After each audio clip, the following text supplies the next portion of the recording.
नमस्कार, बहुत स्वागत आप सभी का क्वेश्चन आवर में। आपके साथ मैं हूं सचिन वर्मा। उत्तराखंड में 2017 से ही बीजेपी की डबल इंजन वाली सरकार है और अगले साल विधानसभा का चुनाव होना, लिहाजा सत्ता पक्ष और विपक्ष रणनीति बनाने में जुटा है।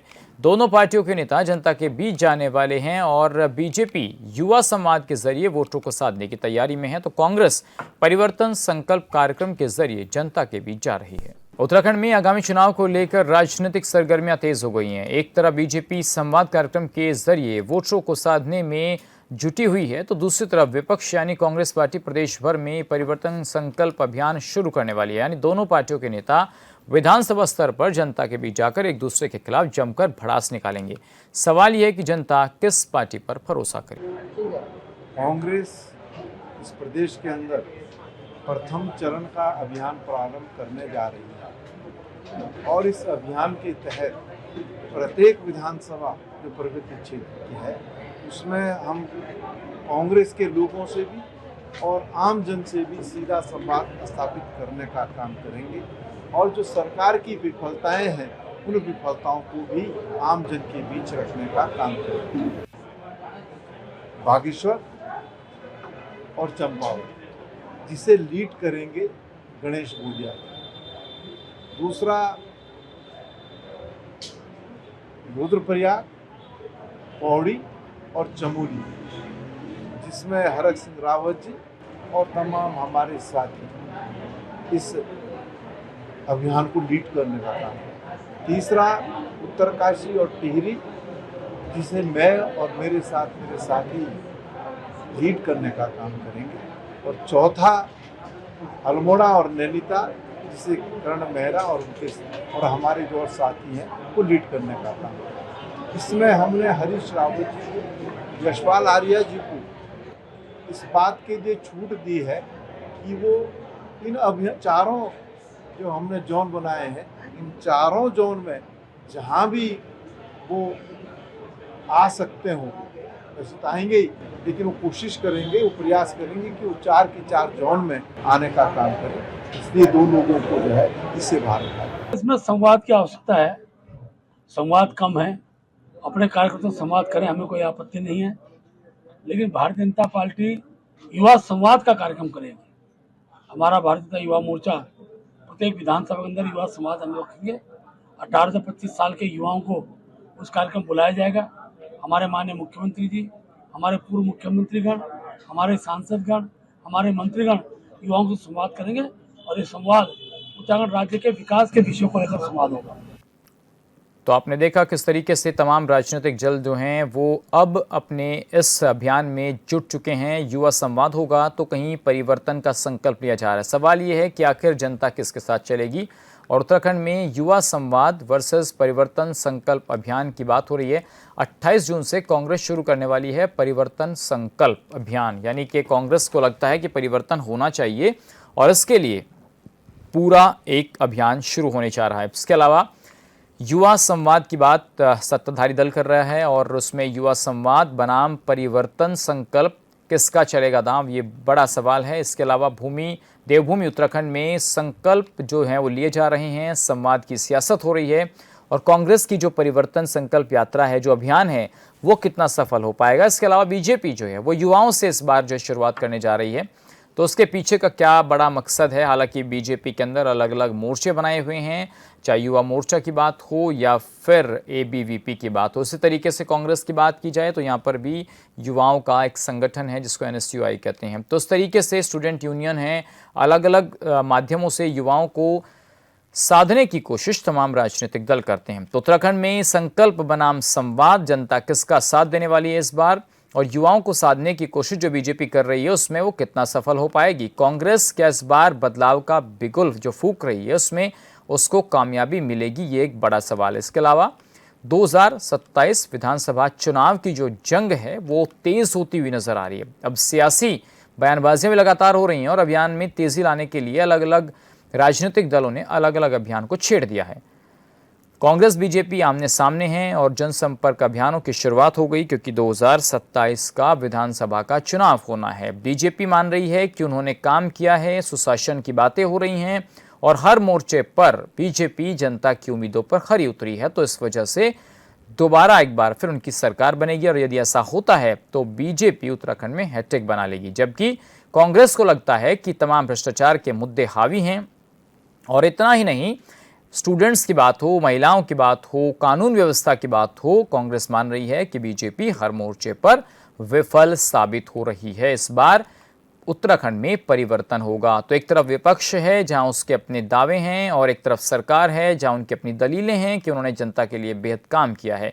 तो युवा बनाम अब परिवर्तन यात्रा का जो संकल्प दोनों दल ले रहे हैं उससे कितना बड़ा फायदा होगा दोनों ही राजनीतिक दलों को, और देवभूमि उत्तराखंड में राजनीति की जो नई पिच तैयार हो रही है उसमें मुकाबला किस तरीके से त्रिकोणीय रहेगा, क्योंकि एक तरफ यूकेडी भी है और आम आदमी पार्टी भी यहां पर इस बार ताल ठोकेगी। किस तरीके से रहने वाला है तमाम इसी पर बातचीत आज हम करने वाले हैं।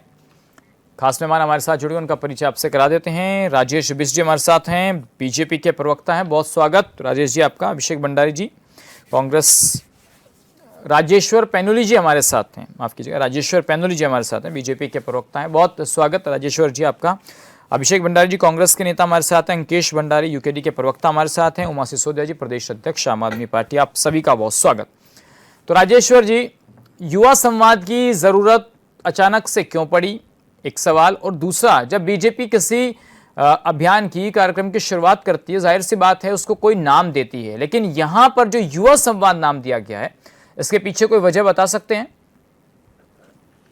देखिए, सबसे बड़ी वजह तो ये है जी कि युवा ही मेन रीढ़ की हड्डी होते हैं और सारा फोकस अब अगले 2047 तक के जो लक्ष्य है उसमें जो वर्तमान युवा पीढ़ी है वही उसको लेकर के फाइनली उस स्टेज पे पहुंचेगी।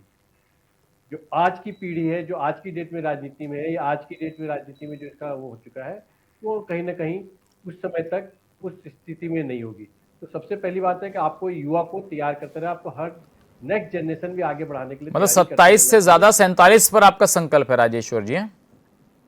27 तो हमें पता है कि हम जीत ही रहे हैं, इसमें ऐसी कोई चीज लंबी थोड़ी चीज नहीं। तो विपक्ष के लिए है जो परिवर्तन यात्रा या दूसरी यात्राओं का नाम दे रही है, उनके अपने अध्यक्ष परिवर्तन से भी फुर्सत नहीं मिल रही है, उनको अपने संगठन के परिवर्तन से फुर्सत नहीं मिल रही है। तो पहले तो अपने संगठन और अपने अध्यक्ष और अपने पार्टी के अंदर परिवर्तन कर ले पूरा, फिर वो परिवर्तन यात्रा का सत्ता परिवर्तन की बात करें। हम अपने जो विकास के कार्य किए गए हैं और जिस ढंग से हम लगातार आगे बढ़ते चल रहे हैं, चाहे किसी भी ढंग से करिए, सामाजिक व्यवस्था की बात कीजिए, सांस्कृतिक व्यवस्था कीजिए, हम जिस ढंग से आगे चल रहे हैं उसका कोई मुकाबला कांग्रेस पार्टी या दूसरी पार्टियों के पास नहीं है। तो 2027 की जहां तक बात है, इनकी नजर में 2027 ऐसा लगता होगा कि कोई अचीव करने का टारगेट है। हमें तो पता है कि हम अचीव कर चुके हैं और हम आगे भी अचीव। लेकिन राजेश्वर जी, आप युवाओं की बात कर रहे हैं तो ये कह रहे हैं भाई युवा कहाँ खड़ा है, तो पेपर लीक हो रहे हैं, किस तरीके से बच्चे सड़कों पर उतरे, जंतर मंतर पर वो इकट्ठा हो गए और सोशल मीडिया पर युवाओं को लेकर एक नई पार्टी जन्म ले लेती है। तो विपक्ष कह रहा है भाई युवाओं के बीच तो बड़ा आक्रोश है सत्ता को लेकर। दूसरा, महिलाओं को लेकर बड़े आरोप आपकी पार्टी पर लगा रहे हैं, भाई देखिए अंकिता भंडारी का मामला रहा हो या और जो क्राइम कई बार होते हैं, कानून व्यवस्था बहुत बड़ा इशू रहा हो, भ्रष्टाचार को लेकर आरोप लगाते हैं, अवैध खनन की बातें विपक्ष लगातार कर रहा है। तो ऐसे में वो कह रहे हैं भाई इस बार तो परिवर्तन होना लाजमी। आप कह रहे हैं कि नहीं 27 का तो हमें पता है भाई, हम ही आ रहे हैं। ये तो सिर्फ आरोप लगाने के वाले लोग हैं जो जिनके साथ एक्चुअल जो फैक्चुअल पोजीशंस है उसके साथ नहीं चलते। ये परसेप्शन बनाने की कोशिश कर रहे हैं, क्योंकि जमीन पे तो कभी इन्होंने काम किया नहीं है, ना पहले कभी किया, ना आगे करना चाह रहे हैं, ना इनके भी आज की डेट में भी नियत लग रही है। तो ये फैक्चुअल पोजीशन के साथ अगर जब भी चलेंगे तो इन्हें समझ में आएगा कि हम आज भी जो भी काम कर रहे हैं बड़ी मजबूती से कर रहे हैं। जो ये इल्जाम लगाते हैं उस सरसरी तौर पे इल्जाम लगाते जाते हैं, उसके साथ डिटेलिंग नहीं करते, और जहां तक जो भी व्यवस्था, कानून व्यवस्था अगर कोई दिक्कत होती है, कोई प्रॉब्लम आती है तो इमीडिएटली हैंडल किया जाता है। हम एक्ट अपॉन इमीडिएटली करते हैं, प्रिवेंटिव मेजर भी पूरे लेकर के चलते हैं। फिर भी हम ये नहीं कहते कि कुछ अनहोनी हो भी जाती है तो हम उसको भी सॉर्ट आउट करते हैं, उसके साथ जो भी उचित कार्रवाई हो इमीडिएटली करते हैं। इनके जैसे हम टाला तो ठीक है, आप कह रहे Rajeshwar ji everything is fit and fine, सब चंगा सी और कोई दिक्कत नहीं है, 27 में पूर्ण बहुमत, आप ये कह रहे हैं? 27 में पूर्ण बहुमत तो है ही है। पूर्ण बहुमत तो 36 पे आ जाता है। हम तो इसकी बात कर रहे हैं 3/4 बहुमत से ज्यादा की बहुमत की बात कर रहे अच्छा, हैं। ठीक है। हमें पूर्ण बहुमत की चिंता नहीं है। ठीक है अभिषेक जी, फिर आपको दिक्कत क्या हो रही है भाई? वो तो माने बैठे हैं कि 27 में आ रहे हैं, महिलाओं की बात तो हम कार्रवाई कर रहे हैं, कानून व्यवस्था मेंटेन है, युवाओं की बात थी तो दोबारा पेपर करा दिया, तो आप तो आरोप ही लगा रहे हैं, कुछ सिद्ध भी हो रहा है आरोप? सचिन जी भाजपा के प्रवक्ता हैं, हम्म, तो गाइडलाइन उनको मिली होगी कि क्या बोलना है और कहाँ तक बोलना है। बड़े भाई राजेश्वर पैनल जी विद्वान प्रवक्ता हैं और बिल्कुल गाइडलाइन पे उन्होंने बोला है, इधर उधर की बिल्कुल नहीं। आप युवा संवाद की बात कर रहे हैं, ठीक है। कांग्रेस का जो कार्यक्रम विजन है वो बाद में बताऊंगा, पहले मैं जो ये युवा संवाद की बात कर रहे हैं, तो युवा संवाद आप बताइए भाजपा किस मुंह से युवाओं के बीच जाएगी? माने इन्होंने क्या युवाओं के लिए ऐसा कर दिया है कि जो ये बोल रहे हैं कि युवा हमारे लिए खड़ा होगा? आपने जो 2014 से पहले एक नारा सुना था आपने कि बहुत हुआ महंगाई की मार, अब की बार मोदी सरकार। 2014 से पहले था ना ये नारा? लेकिन नारा तो आपकी सरकार में गढ़ा गया था ना। नहीं, उस टाइम मैं से वही बोल पहले। रहा हूं, मैं वही बोल रहा हूं। हमारी महंगाई सरकार डायन खाए जाते हैं। बिल्कुल, आप महंगाई डायन खाए जाते हैं, काला धन ये है, आपको सिलेंडर 30 रुपए का मिलेगा, 300 रुपए का मिलेगा, पेट्रोल 30 रुपए का मिलेगा, डीजल पेट्रोल बहुत थे इनके पास। बाबा रामदेव से लेकर नरेंद्र मोदी जी से, जो गुजरात के मुख्यमंत्री थे, कि भाई देश की अस्मिता गिरती है जब डॉलर गिरता है। आज पता नहीं किस किस की अस्मिता गिरी हुई है, ये खुद प्रधानमंत्री बता सकते हैं। वैसे भविष्य वक्ता हैं, कई बार मंचों पे बोल चुके हैं, टीवी डिबेट कभी नहीं करते हैं, प्रेस वार्ता कभी नहीं करते हैं, कि मुझे पहले ही पता चल जाता है। तो इनको पता पहले ही चल चुका है, ऊपर से गाइडलाइन आ चुकी है कि युवा इनके बिल्कुल खिलाफ हो चुका है। ये तो कह रहे हैं कि युवा हमारे साथ है। आप 47 की बात कीजिए, 27 में तो इसी मुगालते की बात कर रहा हूं ना। हम लोग प्रधानमंत्री जी ने अपने आप को एक नॉन बायोलॉजिकल बोला और बोला कि मुझे सब कुछ पहले पता चल जाता है। तो इनको पता चल चुका है कि युवा इनके कितने खिलाफ हो चुका है। आप बताइए 2014 से पहले इन्होंने बताया कि 2 करोड़ प्रति वर्ष रोजगार देंगे, नौकरियां देंगे, 2 करोड़। आज 12 साल हो गए, क्या 24 करोड़ इन्होंने नौकरियां दी?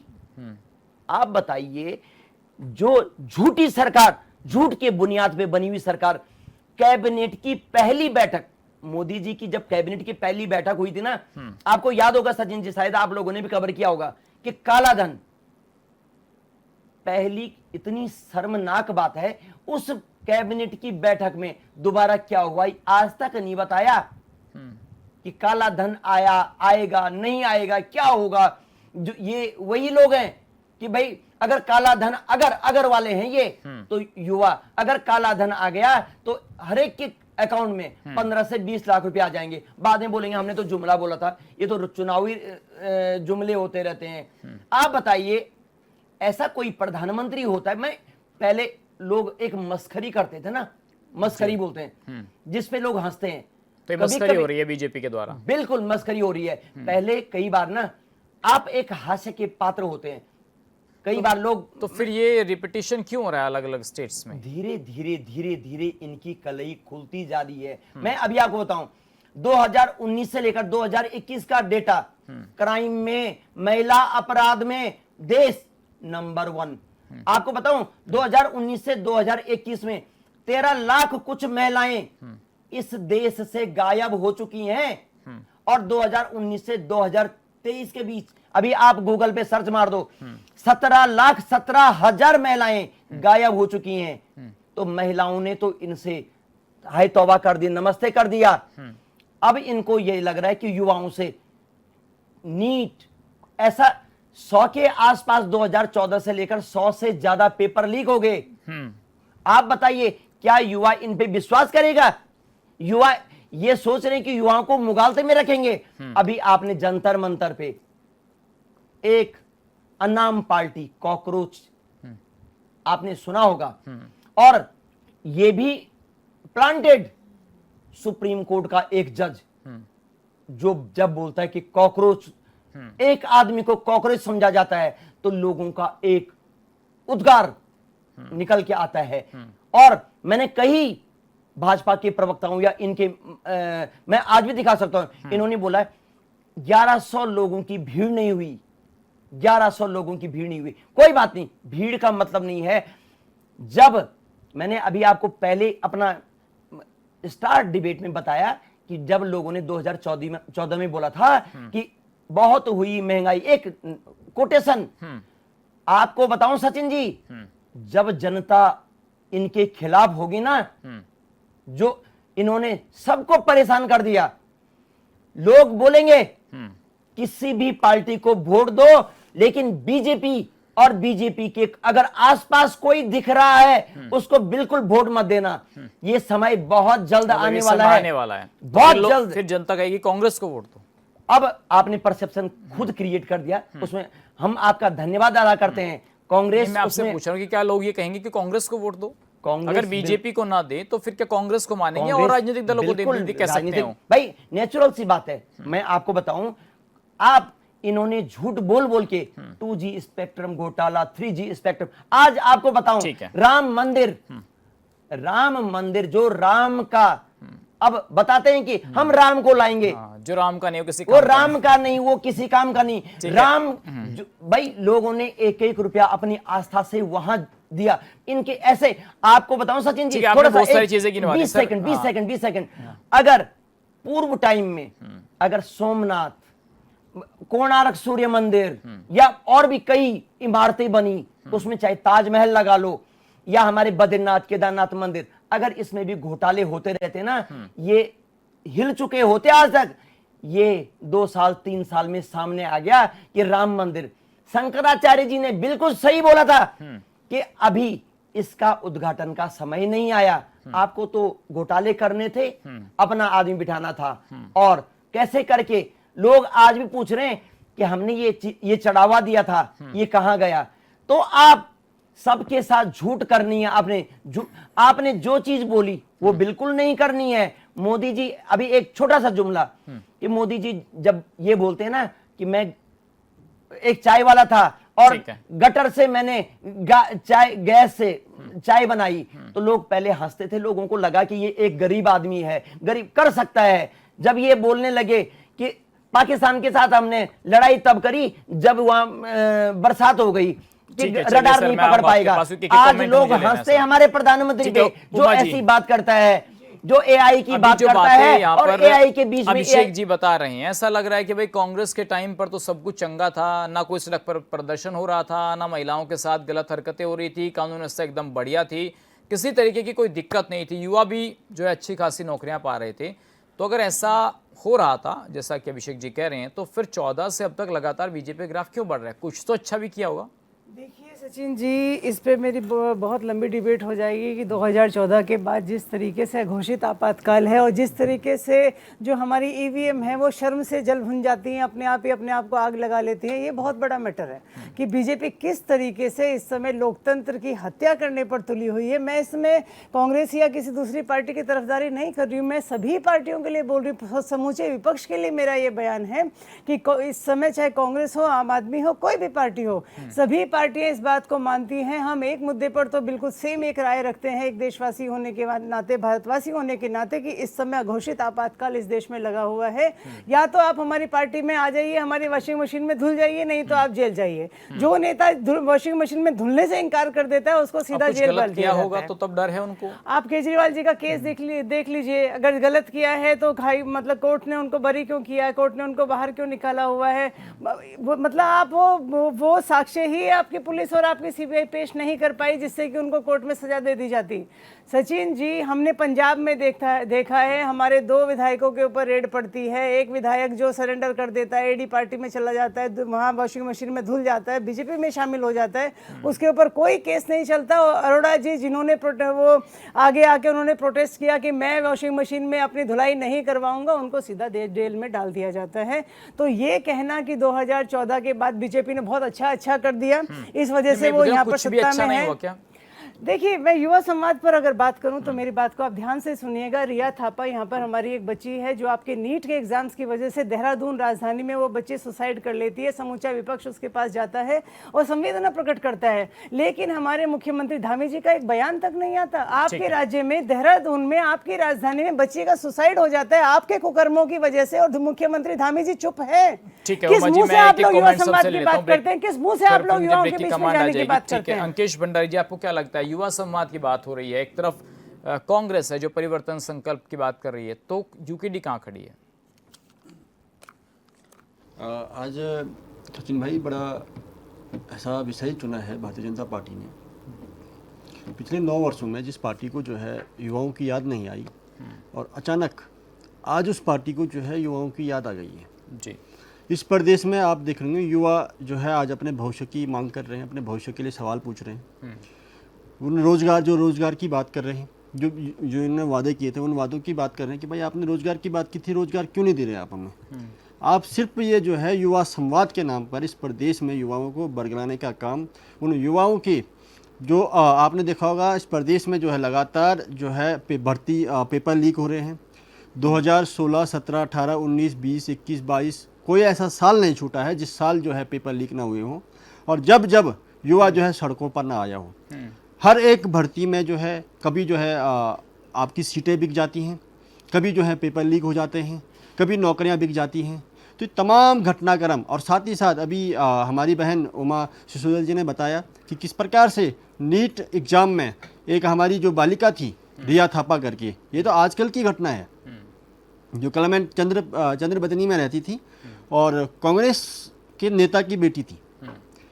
उन्होंने जो है पिछले लगातार 3 अटेम्प्ट के बाद जब उन्हें सक्सेस नहीं मिली, या उनका मुझे लगता है कि जो इससे पहले जो मई में जो भर्ती हुई थी वो उनका शायद ऐसी एक उम्मीद भरी अटेम्प्ट रही होगी, और जो कि इन सत्ता के दलालों के द्वारा जो पेपर लीक करवाया गया, एक ऐसी संस्था के माध्यम से आपने पेपर करवाया जो संस्था जो है आउटसोर्सिंग के माध्यम से हायर करती है चीज़ों को लेकर के, जो एक अपने आप में जो है उस पर प्रश्न चिन्ह खड़ा है।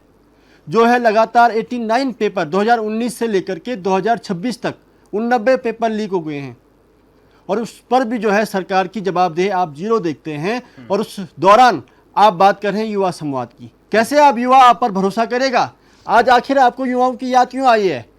जिस प्रकार से इस प्रदेश में जो है युवा आज पलायन के लिए मजबूर हो गया, रोजगार के अवसर नहीं मिल पा रहे हैं, स्वरोजगार के अवसरों में जो है उसको आप भटका रहे हैं। आपने जो है मुद्रा लोन की बात आप करते हैं, आप अनेक स्वरोजगार योजनाओं की आप बात करते हैं, लेकिन जब देने की बारी आती है तो सिर्फ आप अपने चहेतों को देते हैं, अपने लोगों को देते हैं। वो आपके विधायक, मंत्री, आपके मुख्यमंत्री के चहेते होते हैं, जिनको आप वो खुले तौर पर वो धन बांटते हैं, वो धन का दुरुपयोग होता है। लेकिन जब जरूरतमंद की बात आती है, जो युवा स्वरोजगार करने की चाह पर अपने प्रदेश में रह करके, अपने घर बार में रह करके स्वरोजगार के लिए अपने एक चीजें दांव पर लगाने की प्रयास करता है, और 6 महीने तक, सचिन भाई मैं आपके चैनल के माध्यम से बताना चाहता हूं, 6 महीने तक जो है वो फाइलें दर दर भटकता रहता है। अंततः जब हार जाता है तो वो स्वतः ये सोचता है कि यहाँ इस प्रदेश में मेरे लिए कुछ नहीं है, तब वो दिल्ली, मुंबई जैसे वो मेट्रो सिटी है वहां पर अपने सपनों की बुनियाद रखता है, वहां जाता है, दर दर भटकता है। आज हमारा प्रदेश पलायन का दंश झेल रहा है, आखिर क्यों झेल रहा है? किसकी गलती है?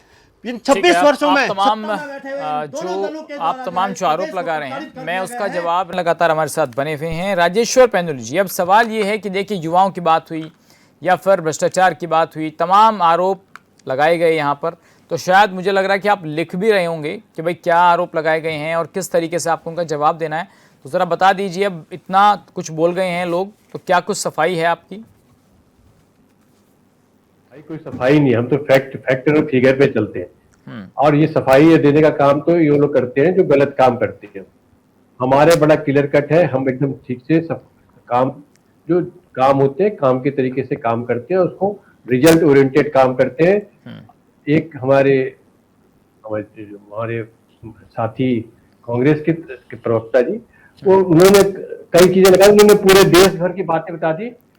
इलेक्शन उत्तराखंड में जो लड़ने जा रहे हैं उस पर बातें न करके, क्योंकि ये है आप जब आप बात उत्तराखंड की करो तो देश की करो, जब देश की बात करो तो ये पूरे विश्व की बात करना शुरू कर देते हैं। तो ये इनका ये फोकस नहीं रहते, और इनकी यही दिक्कत है, कि फोकस न रहने के कारण से ये मतलब ये प्रवक्ता की दिक्कत नहीं, ये पूरे पार्टी की दिक्कत है कि फोकस नहीं है। और जब ये फोकस सुसाइड किया है, अब जब क्या आपकी पार्टी की अब तरफ एक से तो इनको नहीं, जरा ये चुप करा के मानवता का रखेगा। प्रश्न है इनके भाई साथ साहब, बड़ी इसमें दिक्कत क्या राजनीति है, कुछ नहीं ये है। बोलना शुरू कर देते अरे हैं। पेनुली जी, इसमें राजनीति आप पूछिए सचिन जी, मैं नहीं पूछूंगी, चलिए प्रश्न आप पूछिए। नहीं वो क्या हम मानवता आप के नाते आप लोग एक उनके एक घर काम में- करते हैं, पहले राजेश्वर जी को अपनी बात रख लेने दीजिए, फिर आप सवाल पूछ लेना।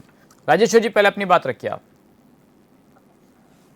तो ये जो जो जो फोकस नहीं है वो उनकी है, वो दिक्कत है कि नॉन फोकस होने के कारण से कई बातें इधर उधर की कर लेते हैं। हाँ, कोई हम उसको बड़े उनको बोलने focused दीजिए हैं। पहले। हम डेवलपमेंट की बात करें तो आप अभी जो रिसेंट डेवलपमेंट उसकी बात कर लें। हाँ, बिल्कुल, दिल्ली recent से लेकर development देहरादून आपका तक 200 ढाई करोड़ की घंटे के चंदा बनने की चोरी। बात कर लें तो हम ये नया इमीडिएटली पहुंच development रहे आया हैं। है। हम 4 धाम की यात्रा की बात कर लें तो हमारे पास नंबर ऑफ पर्सन जितने आ रहे हैं उतने आज तक कभी नहीं आए। हम अपने दूसरे डेवलपमेंट की बात कर ले, चाहे कृषि में बात कर ले, कौन से चाहे डेवलपमेंट की एप्स्टीन फाइल होगी? मोदी जी और हरदीप एक मिनट में मोदी। उनको थोड़ा बोलने दीजिए। यार अब मैम की बात, एक्चुअल मैम के साथ दिक्कत ये है कि उनको बोलने की आदत है और वो प्रवक्ता बोलने की है तो आदत भाई शायद बोलेंगे। उनकी पार्टी की तरफ से आगे केजरीवाल जी के जैसे बोलते जाते हैं, बिना सोचे समझे बोलते जाते हैं, क्योंकि इन्हें लगता है कि बोलने से चीजें का आपका हाँ, बिना कर्ज सोचे टूट समझे जाएगा बोलते और जाते हैं, आप- इसीलिए आप वहाँ पे फिर आ लाखों जाएंगे। बच्चे पड़े और हुए हैं इसीलिए जंतर पार्टी- मंतर पे। इसीलिए जंतर आप मंतर आज पे की जो डेट में कॉकरोच जनता आप पार्टी है, 0% जो वोट पे लाखों बच्चे उत्तराखंड में आपके रही है निकले हुए हैं। और आप इसीलिए बात आप कर रहे हैं सत्ता से युवा बाहर हैं। संवाद की, इसीलिए आप लोग आप बात दिल्ली से करते हैं सत्ता युवा से बाहर संवाद हैं, की, और आप बच्चे लोगों के कुछ अंदर लेकर इतनी सत्ता से मानवता बाहर नहीं होंगे। है कि आप रिया थापा के पिताजी से जाकर मिले। राजेश्वर जी, मैं राजनीति की बात नहीं कर रही हूँ, मैं मानवता की बात कर रही हूँ। क्या आप लोगों की मानवता इतनी खत्म हो चुकी है कि आप एक बच्ची जिसने देखिए, मैं ये सुसाइड चाहता किया, हूं कि आप लोगों की एक एक वजह मसले से- पर उनसे सवाल पूछिए। राजेश्वर जी, जो वो सवाल आप आपसे कीजिए, पूछ रही मेरा हैं, क्वेश्चन आप इनसे ये पूछिए, एक बार क्या इनको ठीक है, आपने मानवता अपनी भी बात नहीं रख है? दी, अब वो जो क्वेश्चन पूछे जरा उसका जवाब दे दीजिए। बोलिए उमा जी। मेरा क्वेश्चन बीजेपी के प्रवक्ता महोदय से सिर्फ इतना है, बीजेपी के पूरे प्रवक्ता जो पूरी पार्टी जो यहाँ इस समय उत्तराखंड में है, एक बच्ची ने हमारे यहाँ सुसाइड किया। मैं पार्टी पॉलिटिक्स से ऊपर उठ के बात करना चाहती हूँ। क्या एक बच्ची वो हमारे उत्तराखंड की नहीं थी? क्या वो बच्ची हमारे धामी जी के परिवार का हिस्सा नहीं थी? क्या ऐसे में बीजेपी के किसी भी एक नेता ने उनके घर जाकर बात करने की कोशिश की? मेरा सिंपल प्रश्न है, वो बच्ची मेरी हो सकती थी, आपकी हो सकती थी, सचिन जी आपकी भी हो सकती थी, वो राजेश्वर पेनुली जी की बच्ची भी हो सकती थी, वो हमारी बच्ची थी। मेरा सिर्फ एक मानवता के नाते सिर्फ एक प्रश्न है, क्या आप लोगों में से किसी ने भी एक ट्वीट तक भी रिया थापा के लिए किया? मेरा सिंपल से प्रश्न का जवाब दीजिए राजेश्वर जी। ठीक है, राजेश्वर जी जवाब दीजिए। अब जवाब दे लूं? जी बोलिए। अभी पूरा क्वेश्चन अगर इनका कंप्लीट नहीं हुआ तो नहीं कई नहीं, दोनों के अब ये फिर पूरा आपका क्वेश्चन जो था उसका आंसर देखिए, सुनेंगे। आप सुन लीजिए, आंसर बड़ा सीधा सा है और सिंपल सा है। जिस हमें उस बच्ची के साथ हम सब के सब खड़े हैं, पूरा बीजेपी परिवार खड़ा है। क्या पूरा आप पूरी उनके BJP घर की गए सत्ता खड़ी हुई है। राजेश्वर जी? पूरा आप क्या सुन आप लीजिए, उनके देखिए, घर घर गए जाए, राजेश्वर जी? आपको आपको सबके उनके यहाँ घर जाना जाने से चाहिए था या घर- नहीं जाना आप- चाहिए था? आप मुझे बताइए। आप यहाँ बैठ के जाना कह रहे हैं कि चाहिए हम था, पूरी ये पार्टी आपका- उनके साथ ये खड़े आपका हैं। आउटलुक नहीं है। क्या आप हमें बताएं कि हमें क्या करना चाहिए था और क्या नहीं करना चाहिए था। वो उसका बड़ा आपका clear ये cut जो उसमें दोहरा लिखा चाल है। चरित्र और वो- चेहरा है ना राजेश्वर जी, वो बेहतर को पूरा sustain उत्तराखंड नहीं इस कर समय पाए, देख रहा और परिवार है। हमारा आपका पूरा परिवार- आपका ये चेहरा आपको पूरा जाना उत्तराखंड चाहिए, देख रहा आप है। हमें डिसाइड करेंगे कि हमने कब क्या करना चाहिए। आप ये डिसाइड हद है करोगी। ये आप मतलब decide करोगे, एक आप हमें बच्ची ने बताओगे कब सुसाइड क्या कर करना लिया, चाहिए। उसका 0% परिवार डिस्ट्रेस वोट में आपको है, नहीं आप मिलता। लोग उनके 4 साथ आदमी जाकर आपके साथ सांत्वना खड़े भी नहीं प्रकट होंगे, नहीं 2 करेंगे। युवा आपके साथ लगे नहीं है। अच्छा, आप बताइए, और आपने आपका सांत्वना पता नहीं प्रकट है। करने के लिए आप क्या हमें किया? बता रहे हो आपने उस क्या बच्ची चीज़ के है। लिए, आप उसके जो बात परिवार सुनने के लिए की आप आदत लोगों ने नहीं है, क्या दिक्कत किया? ये है। बताइए आप जवाब राजेश्वर जी, आप लोगों ने बोलते उनके जाओगे। परिवार के आपको लिए क्या बोला। किया? मुझे हमने जवाब बोला। चाहिए। राजेश्वर जी, आपको आपने बता उनके परिवार दिया। के लिए क्या किया? आपको जवाब बता चाहिए, जवाब दिया। दीजिए ठीक मुझे। है, उनको जवाब देने मुझे दीजिए। जवाब दीजिए। ठीक है, जवाब देने दीजिए। लगातार उनके साथ जा रही है और हम कहाँ जा रहे हैं? जरा पूछिए, कहाँ जा रहे हैं उनके साथ? जरा पूछिएगा आप इनसे, कहाँ जा रहे हैं उनके साथ? भाई साहब, जहाँ कहाँ उनका जा रहे हो घर आप होगा। उनके साथ? कहाँ जा रहे हो बताइए? कौन सा आपका जहाँ उनका आपके घर पार्टी है, से मैडम। कौन से लोग? जहाँ क्या उनका घर आपने है, क्योंकि आपके कार्यकर्ता उस बच्ची की अर्थी को कंधा देने के लिए राजेश्वर गए? पेनुली क्या व्यक्तिगत तौर से आपके नहीं है। कार्यकर्ताओं ने और उस आप बच्ची ये की अर्थी को बताइए कंधा कि दिया? पार्टी कहीं क्या गई है? किसी ने माफी मांगी कि हमारे उत्तराखंड की होनहार बच्ची हमारी जिसके बात इतने अच्छे नहीं, नंबर हमारी आते बात थे नहीं, 12th खुद ही बोल रही में, है। उस बच्ची ने सुसाइड कर लिया? बताइए आपकी पार्टी कहाँ खड़ी थी? ठीक, एक एक करके, बस एक एक करके पूछेंगे तो वो कह शायद। रहे हैं कि हम लोग तो उनके साथ खड़े। मैं पूछ रही हूँ कि कहाँ साथ खड़े थे, बताइए। राजेश्वर जी की ऑडियो नहीं आ रही है, इसलिए भी आप लोग सवाल क्योंकि बोलने के लिए कुछ नहीं है, इसलिए उन्होंने खुद अपनी नहीं, वो ऑडियो तो डाउन बोल कर रहे हैं, दी। देखिए, वो रुक नहीं रहे हैं। उन्होंने भाई साहब वो बटन दबा के बोलते रहिए। राजेश्वर जी, आपको मेरी आवाज आ रही है? मुझे लग रहा है सर आपका कहीं म्यूट तो नहीं। ठीक है, उनसे उनकी ऑडियो में ठीक करते हैं। अभिषेक जी, आप पूछे सवाल। ये अच्छा तरीका है, जब बोलने में कुछ ना हो तो म्यूट कर दो। सचिन जी, मैं अभी भाई साहब प्रवक्ता हैं भाजपा के, राजेश्वर जी, इनकी बात सुन रहा हूँ। ऐसे कोई बड़ी बात नहीं है कि पहले उन्होंने मुझे बोला कि आपने देश की बात कर दी, विदेश की बात कर दी, सब जगह। क्या युवा हमारे प्रदेश का नहीं है? मैंने इनको ये बताया, ये उपलब्धि बताए ना हमारे प्रदेश के लिए। और जो दूसरे प्रदेश का है, क्या वो हमारा आदमी नहीं है क्या? इन्होंने क्या नीतियां हैं? नहीं, मतलब वो कह रहे हैं भाई आप उत्तराखंड की बात बताइए, कांग्रेस कहाँ खड़ी? मैं उत्तराखंड की बात कर रहा हूं। उत्तराखंड की बात ये जरूर बोल रहे हैं। अभी कुछ दिन पहले आपके HNN पे डिबेट में थे कि इन्होंने ये बताया कि उत्तराखंड को यहाँ कैबिनेट से, धामी कैबिनेट से ये बताया जा रहा है कि पूर्ण साक्षर पहला राज्य बन रहा है। 5 राज्य पहले ही हैं पूर्ण साक्षर, 6वें नंबर पे है। और मैं इनको PGI की रिपोर्ट फिर उस दिन बताई थी कि ग्रेडिंग, हमारी ग्रेडिंग किस जगह पे है जी, ये है कि गुणवत्ता में हम किस जगह पे हैं। अगर गुणवत्ता सकारात्मक है, ठीक है। तो राजेश्वर जी आपकी बात सुन रहे हैं, थोड़ा नेरेटिव सेट आप करना है। क्वेश्चन जो कुछ पूछना चाहते हैं वो पूछिए उनसे जल्दी जल्दी। मैं पूछ रहा हूं उनसे क्वेश्चन। तो ये बताएं ना, इन्होंने युवाओं के लिए क्या किया? इन्होंने अभी और युवाओं के जो हमारे बेरोजगार जवाब ले लेते हैं। राजेश्वर जी जरा युवाओं के बारे में बता दीजिए कि युवाओं के लिए आपने क्या किया? मेरे क्वेश्चन ले लीजिए, तब उनसे वो फिर आपने क्वेश्चन पूछ लिया ना। मैं उनकी बात पूरी नहीं होगी फिर। इन्होंने एक अंकिता भंडारी में CBI जांच वो करी थी, संस्तुति। आज तक उसमें क्या हुआ कोई अपडेट नहीं है। बेरोजगार संघ के जो इन्होंने इतना बड़ा, CBI जो करेगी वो तो दलीलें दी जाएंगी ना आगे, वो थोड़ी करेगी कि मीडिया में लीक के भाई हमने ये कर दिया। अरे सर अभी आप देख रहे हैं, मैं अभी, अरे सर राजेश्वर भाई आपकी बात, ठीक है राजेश्वर जी आपने जरूर बोला, आप जवाब ले लीजिए सर उनका। प्रतिदिन अभी आप जो राम मंदिर का जो ये मसला चल रहा है ना, राम मंदिर का रही है, हर आधे घंटे में अब जरा जवाब ले लीजिए। ऐसा हर आधे घंटे में ऐसा नहीं होना चाहिए। रिपोर्ट आ रही है, SIT जांच हो गई, SIT ने सर ऐसा नहीं होना चाहिए अभिषेक जी। और अभी चलिए जवाब दे दीजिए राजेश्वर जी, अब जवाब दीजिए। अब प्लीज सब उनको सुनेंगे क्योंकि उनको टाइम नहीं मिल पा रहा है। जवाब सवाल ज्यादा है, जवाब ले लीजिए। सवाल ही सवाल है, इनके पास जवाब कुछ नहीं है। ठीक है राजेश्वर जी प्लीज रिस्पॉन्ड।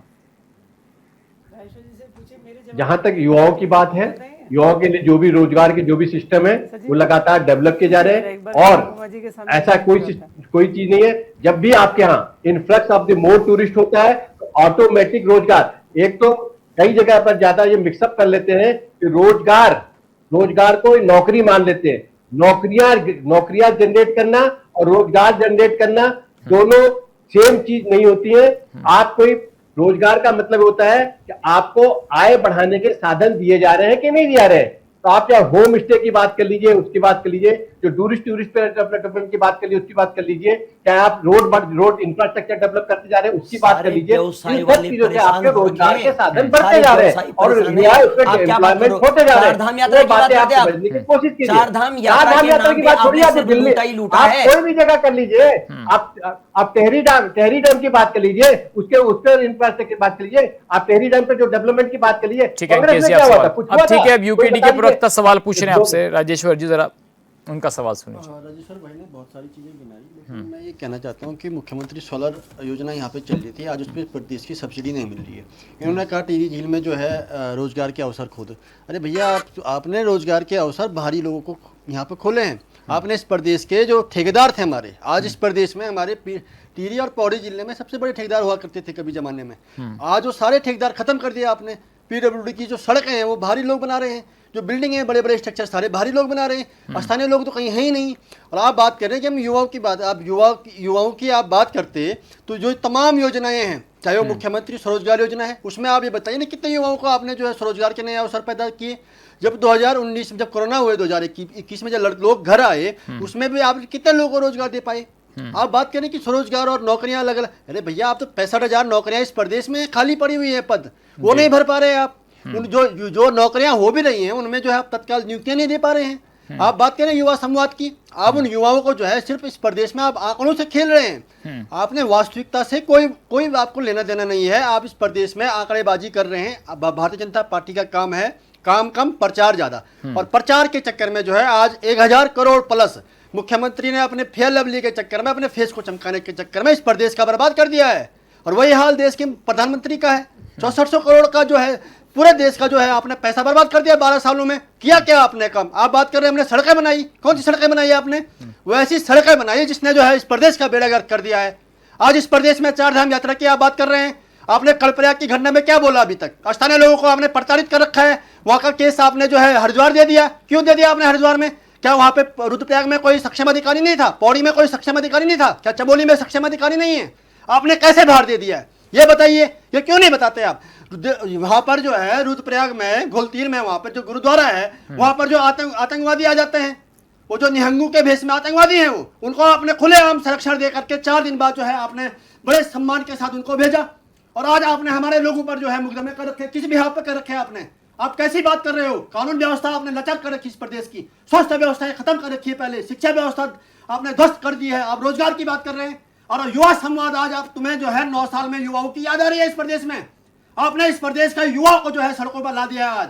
आज युवा जो है सड़कों पर है और आज रुद्रप्रयाग में वो युवा अपने हकों के लिए वहां पर थे और उसके लिए आपके जो मुख्यमंत्री जो प्रदेश के मुखिया हैं, अध्यक्ष संगठन के, जिसकी औकात नहीं थी इस प्रदेश के अध्यक्ष बनने की, प्रदेश नहीं बनता। आज उत्तराखंड का दल ने इस प्रदेश को बनाया है और तुम उस पर पार्टी को ललकार रहे हो, उस दल को तुम ललकार रहे हो, उस दल के अस्तित्व को तुम ललकार रहे हो। शब्दों पे कंट्रोल तुम्हारी औकात होती तो मैं बता रहा हूँ ये राज्य में जहाँ तुम मुख्यमंत्री विधायक बने हो नहीं होता,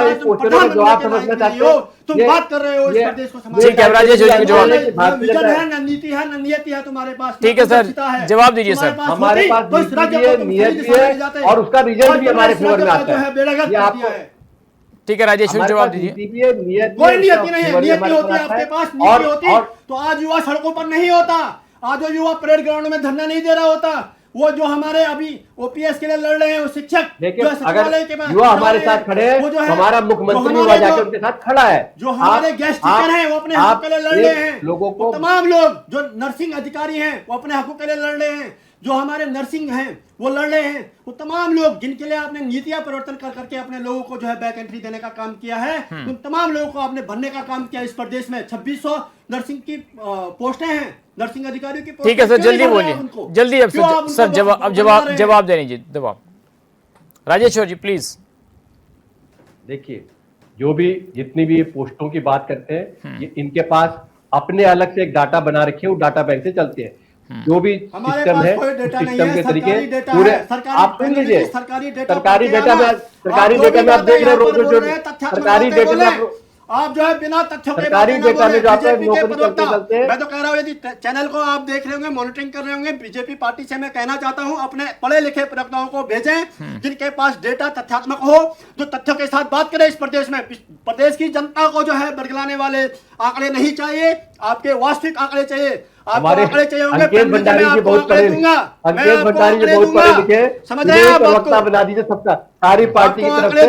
ये सब इनसे ज्यादा पढ़ा लिखा आदमी अब मिलेगा नहीं। और चाहिए होता है। ठीक है सर, अब जवाब पूरा होने दीजिए उनका जवाब। सर बोल दीजिए, फिर मुझे उमा जी से बात करें। जल्दी बोलिए सर राजेश्वर जी। सर हमारी बड़ी सीधी वो है, जितनी भी पोस्टें हैं, जो भी तरीका है, जो एक लीगल तरीका है, उस तरीके से पोस्टें भरी जा रही है। और लगातार जो है हमारे माननीय मुख्यमंत्री भी लोगों को अपॉइंटमेंट लेटर भी दे रहे हैं और दिखाई भी दे रहा है। मतलब ऐसा नहीं चीजें नहीं दिखाई दे रही। आप जहां तक दूसरे रोजगारों की बात है, जहां तक इनकी बात है कि जी 4 धाम यात्रा की बात मत कीजिए, उसके अलावा भी सोचिए कि पूरे टिहरी डैम में भी कैसे काम किया जाए, उसके अलावा भी सोचिए कुमाऊं के पूरे क्षेत्र में कैसे काम किया जा रहा है, उसके अलावा भी सोचिए कैसे रोड का इंफ्रास्ट्रक्चर डेवलप किया जा रहा है, उसके अलावा भी सोचिए कैसे रोजगार के लिए पूरा इंफ्रास्ट्रक्चर डेवलप किया जा रहा है।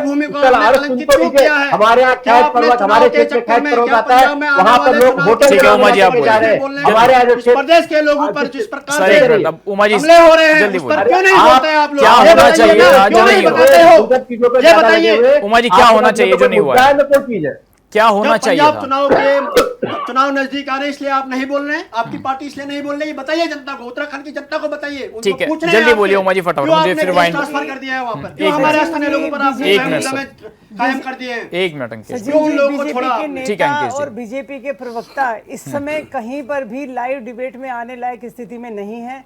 वो उनके जो फोन है वो म्यूट हो जाते हैं अगर उनको कहीं जवाब देना पड़ता है। वो क्वेश्चन कुछ पूछा जाता है, आंसर कहीं और के बताने शुरू कर देते हैं, क्योंकि उनके पास आंसर नहीं है देने के लिए। वो उनके पास अंकेश भंडारी जी के क्वेश्चन का आंसर नहीं है देने के लिए, मेरे क्वेश्चन का आंसर उनके पास नहीं है देने के लिए, इसलिए वो टाइम पास कर रहे हो। मैं 100% कह सकती हूँ राजीव जी, इस समय ये देख रहे हो कि कितना टाइम और रह गया, या फिर मैं कैसे इस डिबेट से मैं एग्जिट करूं। कहने की बात ये है सचिन जी कि आपके पास बहुत पैसा है, आप लोगों ने जो बॉन्ड वाले, जो आपको पता होगा कि उसमें उमा जी के पास बहुत टाइम है। अरे सीए साहब खाली बैठिए डिबेट के लिए, इसके अलावा कोई टाइम नहीं। आप भी बोलती चलिए ना, उमा जी के पास टाइम ही टाइम है, क्योंकि यही एकमात्र प्रवक्ता है, यही एकमात्र राजेश्वर जी अगर आपके टाइम, चलिए सर, मेरे पास समय का अभाव है। बहुत शुक्रिया आप सभी मेहमानों का, बहुत शुक्रिया सभी। मैं राजेश्वर जी, अभिषेक जी, अंकेश जी, उमा सिसोदिया, तमाम मेहमानों का बहुत शुक्रिया। सवाल ये है, युवा संवाद वर्सेस परिवर्तन संकल्प कितना होगा सफल? आज के लिए बस इतना ही, नमस्कार।